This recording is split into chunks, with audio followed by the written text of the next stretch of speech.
Conducted my first interview with a victim of harassment, and so this is the first video in which I will describe how an individual responded to their harassment.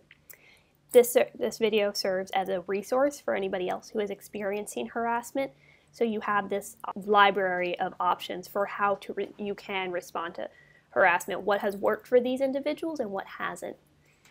The individual who I interviewed wanted to remain anonymous, so I will be reiterating the facts from our interview and what she has told me. The woman I interviewed her about her experiences being cyberbullied in high school. Just briefly to kind of give you some context of how she responded, she was bullied after rejecting one of her friends' romantic responses. He, expressed romantic interest, and she said no. The bullying originated in person in school, in a small environment. At first, she realized that she would not be able to escape it, so she decided to change schools and go to a different school. She told her parents this was for academic reasons. Once she moved to this new school, she started to receive messages from individuals that were just mean. You're stupid, you're not pretty, your self-worth is not what you think it is. And so she was receiving these messages while at the new school. So she received messages for at least on a weekly basis for about a year and a half. So imagine somebody on a weekly basis saying, you are not good enough. And just reading this on a weekly basis for a year and a half during your formative teenage years.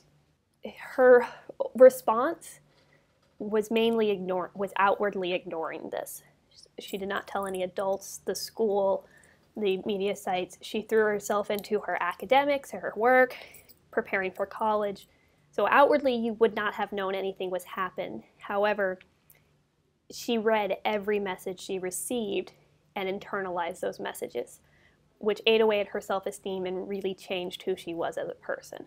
I asked her how she would have responded looking back.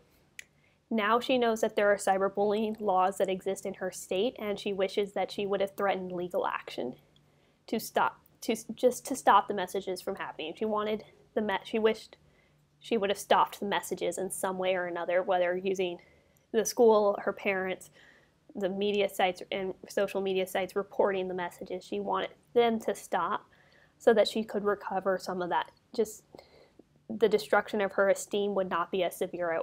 At the end of the interview, I asked if this changed how she had acted online. She says now that she is much more a passive user online. She is much more cautious using social media with who she accepts as friend requests and how she uses it, and tries to stay away especially from the anonymous platforms.